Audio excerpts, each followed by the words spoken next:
probably the biggest thing for Snapchat, obviously, this year is people really mentally have now realised that it's not just about dick pics, right? It feels like it's growing up in the mainstream, which I think is cool. But what I do think is interesting about Snapchat is spectacles. Yeah. Now, you know, kind of we talked about the AR, VR, and Pokemon Go kind of won on AR, blah, blah. I think the same thing kind of is happening with Snapchat, where the technology is essentially Google Glass from 3 years ago. But it seems like it's won through, like, for starters, it's not aimed at, you know, tech nerds inside with clear. It's sunglasses, so it's outside, and it's when you're doing cool stuff. Yeah. So it's all, but probably on it, I think that is a really, really interesting tweak to see a social media platform go into hardware. Yeah. Like, you don't actually usually, like, I don't know many other social media platforms that have actually, Facebook haven't released like a Facebook phone. Yeah. Or I mean, did they? No, they didn't. No. But you know what I mean, like something like that, like an but they could have done, and Snapchat have. I mean, they've moved it, clear move into wearables, I guess. Yeah.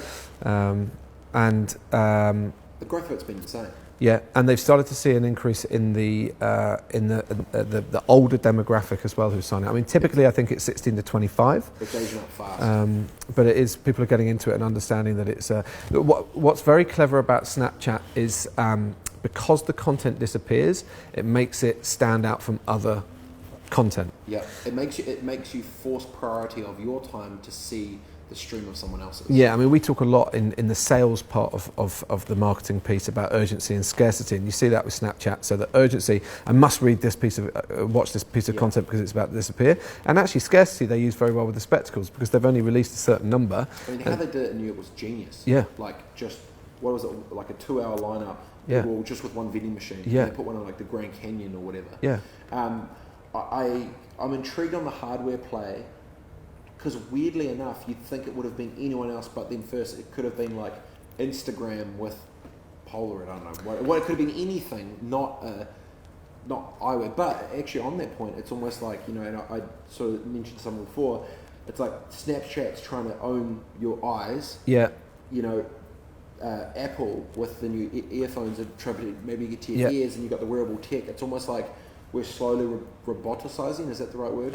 Ourselves, and it's just like who's going for what. And I think, you know, hands with you know, the VR stuff, all that stuff is interesting too. But as far as Snapchat, spectacles really interesting to see how that plays out moving forward. Plus also the IPO potential. IPO and big. Yeah, I think it's a little overvalued. But well, the target, it's interesting because they still don't have the level of targeting that Facebook do, and they don't have. And we've talked about their demographic is getting slightly older, but Facebook have got the whole thing from 16 up to whatever it is, people in their 60s. So it'll be interesting because we did see some advertisers this year say that they weren't ready to advertise on Snapchat until they could show them that they had more, better targeting. And we know with Facebook they can target everything. Yeah. Snapchat hasn't quite got that yet, but I imagine that they'll be working on that, and certainly when they come to IPO, that advertising model is going to have to be pretty hooked up. One interesting last bit on that is, you know, we talked about, you know, once you try and document things and stuff and just the top of polish.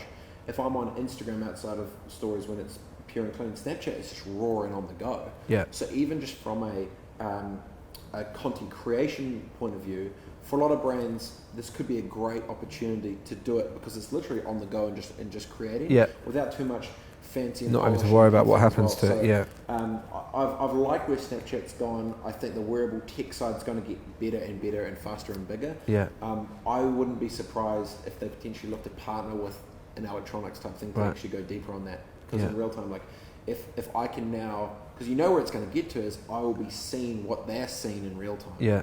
And then does that partner with a sports franchise like what I thought, and GoPro has kind of done. Yeah. But you know that like.